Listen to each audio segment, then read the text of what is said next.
নোয়াখালী 5 আমি নিজে। নেক্সট ঠাকুরগাঁও 1 আমি নিজে। মাগুরা 2 আসনে মনোনয়ন পাননি আলোচিত যুবদল নেতা রবিউল ইসলাম নয়ন। একজন কৃষক, একজন শ্রমিক, সে বলে যে একজন রবিউল ইসলাম নয়ন পেয়েছি আমরা। শোনা গো আমার 85% আমার পক্ষে লোক রয়েছে এবং তৃণমূলের মতামতে যদি মনোনয়ন দেওয়া হয় তাহলে ইনশাআল্লাহ আমি মাগুরা 2 আসন থেকে মনোনয়ন পাবো। আরে যে দলের জন্য রাত দিন 24 ঘন্টা মা বাপ নে গালাগালি শুনেছি, যে দলের পিছনে রাত দিন 24 ঘন্টা দৌড়াইছি, সেই দলের নমিনেশন পাইসনি। সবাই টেলিভিশন দখল নিলাম। আরে তোর মতন লজ্জা, ওর মতন কষ্ট আর কি হতে পারে? গজব বেজতি। খবর নিয়েন সালাউদ্দিন আর ওই যে শামসুজ্জামান দুদু ফাঁস করে কিনা। যদি ফেব্রুয়ারিতে নির্বাচন হয়, এশারের নামাজের পরে যখন মানুষ টেলিভিশনের সামনে রেজাল্ট দেখবে যে বাবা 171 জামাত, বিএনপি 13, কোথায় লুকাবেন মুখ? প্যান ভর্তি মুখ নিয়েও আমাদের দুদু ভাই বিএনপি থেকে মনোনয়ন পেলেন না।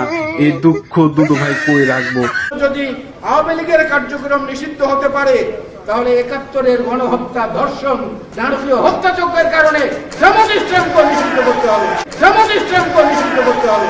কথায় আছে না, আল্লাহর মায়ের দুনিয়ার বাইর। এই জ্বালাইলে গত 2 দিন আগে কইছিল জামাত ইসলামকে নিষিদ্ধ করে দিব, অথচ এই জ্বালাইলে রে বিএনপি বিবেচনায় নিল না। এতদিন পাশে ছিল কারণ জামাতের ভোট গুলা নিতে খুব মজা লাগছে। এখন যখন তাদের হাতে ঘা লাগছে তখন জামাতের বিরোধিতা করতেছে। মনে রাখবেন, বিএনপি জামাতের ম্যান্ডেট ছাড়া একবারও ক্ষমতা যাইতে পারে নাই। একবার গেছিল 18 দিন, ঠিকতে পারে নাই।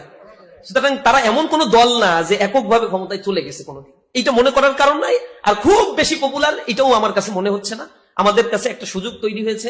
আমার দৃঢ় বিশ্বাস এই ইয়াং জেনারেশন পারসেপশন এখন তাদের চেঞ্জ হয়ে গেছে। যত বেশি শিক্ষিত মানুষ, তারা এখন তাদের ওপেন আই দিয়ে তারা দেখতে পাচ্ছে যে আসলেই এই দেশের জন্য কারা কল্যাণ করেছে। চেতনার ট্যাবলেট খাওয়ানোর পরে মানুষকে আর ঘুম পড়িয়ে রাখা যাবে না। এখন আর অন্য কোন দলের কাউকে আমরা এখানে নির্বাচন করতে দিব না। আমরা স্পষ্ট করে বলে দিচ্ছি, অন্য কোন দল করে এসে বিএনপির নেতা কর্মীদের কাছে ভোট চাবেন, সাধারণ মানুষের কাছে ভোট চাবেন, এই সুযোগ আমরা আর হতে দিব না। এই কি এর বিএনপি করস বেটা? হ্যাঁ, মনোনয়ন দিছি বেটা তারেক রহমান, রাস্তাঘাট ভাঙচুর করস, গাড়ি ভাঙচুর করস, রাস্তায় আগুন দেশ বেটা মাদারীপুরে। কে রে, এটা কি তোর বাপ তারেক রহমানের রাস্তা নাকি তোর বাপ তারেক রহমানের গাড়ি যেগুলা ভাঙচুর করতেছে? সেগুলা যা, যদি পিটাইতে মন চাই যা, তারেক রহমানের বাড়ি কোন জায়গায়, এর বাসা কোন জায়গায়, ওখানে যা, ওই বাড়ি ঘর ঘেরাও কর, বাড়িতে আগুন দে। দরকার পড়লে লন্ডনে গিয়ে তারেক রহমানের পিটা। তোর বাবা বেটা নমিনেশন দিছে, তুই এখানে রাস্তাঘাটে বেটা ভাঙচুর করস। আল্লাহ ফাগলের গোষ্ঠী।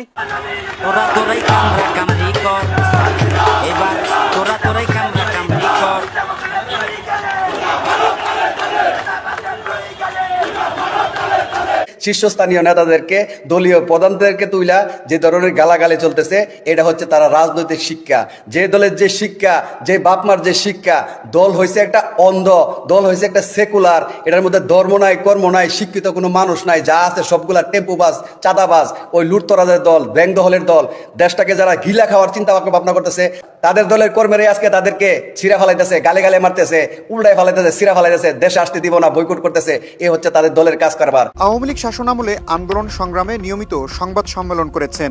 দলের বহু নেতাকে যখন খুঁজে পাওয়া যেত না, তখন তিনি পল্টন অফিসে রাত্রি যাপনও করতেন। বলছি বিএনপির সিনিয়র যুগ্ম মহাসচিব রুহুল কবির রিজভীর কথা। ত্রয়োদশ সংসদ নির্বাচনের সম্ভাব্য প্রার্থী তালিকায় নাম নেই সিনিয়র এই নেতার। দলের দুঃসময়ে টেলিভিশন টকশোতে সরব উপস্থিতি ছিল ব্যারিস্টার রুমিন ফারহানার। তিনিও বিএনপির সম্ভাব্য মনোনয়ন তালিকায় নাম তুলতে পারেননি।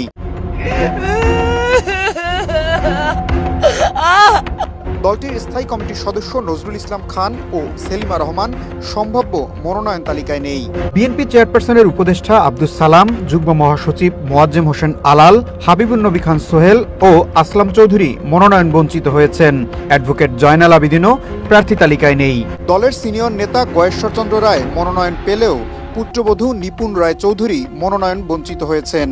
প্রার্থী তালিকায় নেই আফরোজা আব্বাসও, তবে স্বামী মির্জা আব্বাস লড়বেন ঢাকা ৮ আসন থেকে। দলের আরেক সিনিয়র নেতা শামসুজ্জামান দুদু মনোনয়ন বঞ্চিত হয়েছেন। নীলুফার চৌধুরী মনিও স্থান পাননি প্রার্থী তালিকায়। দলের ভাইস চেয়ারম্যান ডক্টর আসাদুজ্জামান রিপনকে টেলিভিশন টকশো থেকে দলীয় নানা কার্যক্রমে সক্রিয় দেখা গেলেও তিনিও মনোনয়ন পাননি।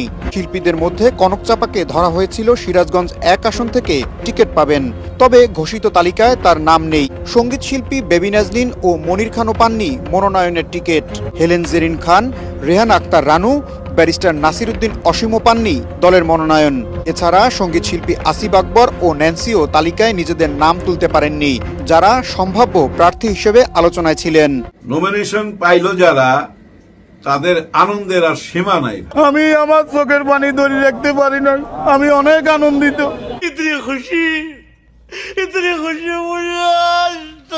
মেহেরপুরের দিকে তাকান, 15টা হোন্ডা জ্বালায় ফেলাইছে। আয় হোন্ডা না থাকলে তো আর চলবে না ভাই, তাই না? 10টা হোন্ডা, 20টা গুন্ডা, তারপরে করে দেব ঠান্ডা। এক নমিনেশনের কারণে বহু ঘটনা জন্ম দিবে। এই নমিনেশন কিন্তু বহু ঘটনা জন্ম দিবে। অলরেডি দেখেন না, ওই যে মেহেরপুর, চিটাগাং, আরো অনেক এলাকায় ধাও ধাও করে আগুন জ্বলতেছে, বাড়ি ঘরে না, রাস্তায়।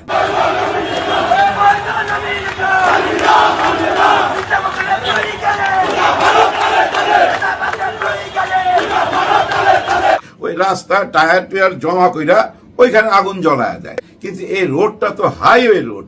কত মা বোন তার সন্তান নিয়ে, কত বাবা তার কাজে, কত ভাই ব্রাদার তার চাকরির জন্য বহুত দরকারে নিজের ঘর ছাইরা এই শহরের দিকে আসে অথবা গ্রামের দিকে যাইতে থাকে, নিজের বাড়ির দিকে যাইতে থাকে। কিন্তু রাস্তার মধ্যে যদি আটকা থাকে ঘন্টার পর ঘন্টা, তার কি দোষ? তার ভোট আপনার লাগবে না? এই যে মানুষ দেখতেছে, মানুষের হাতে হাতে তো এখন ভাই মোবাইল, যেখানে যা ঘটতেছে এগুলো অনলাইনে চলে আসতেছে। ওই ঝিকার গাছায় কি ঘটতেছে আমি ঢাকায় বসে দেখতেছি, সেকেন্ডের মধ্যে ছড়ায় যাইতেছে। এতে কি মেসেজ যাইতেছে? ভালো মেসেজ যাইতেছে? দেখেন, এরা ভাইয়ে ভাইয়ে দুশ্মন। যদি দুশ্মন না হবে সেটা কেন মাইনা নিতে পারতেছে না যে আমার ভাই নমিনেশন পাইছে, ওকে আমি যদি গন্ডগোল করি আমার দলের বদনাম হবে। অবশ্য বদনাম ওনারা গায়ে মাখে না। ধরে নেন 1500 মানুষ নমিনেশন চায়, ওনারা 300 জনকে দিবে। 300 জনের মধ্যে আবার ওনাদের জোট আছে, ওই জোটের জন্য 63টা রাখবে, বাকিগুলা ওনারা দিবে। ওকে, এখন এই বাকিগুলা দিবার মধ্যে ওনারা কোন বিচারটা আগে আনবে? মানে কোন লোকটাকে আমি দিমু এবং কেন দিমু, কি কারণে দিমু, ওইটা তো বিচার করবে। ওই বিচারের মধ্যে কোনটা আগে আনে জানেন? কার কাছে টাকা আছে, টাকা আছে কার কাছে, ওইটা আগে বিচার করে। কারণ টাকা থাকলেই আপনি সব কিছু ম্যানেজ করতে পারবেন। টাকা থাকলেই আপনি 1000 হোন্ডা পিছে নিয়ে সামনে 5 কোটি টাকার গাড়ির হুড খুইলা উপরে পা তুইলা দাঁড়াইতে পারবেন, হাত নাড়তে পারবেন। টাকা থাকলে, টাকা না থাকলে পারবেন না ভাই, হ্যাঁ পারবেন না। এবার তোরাই কামরা কামরি কর, এবার তোরাই কামরা কামরি কর।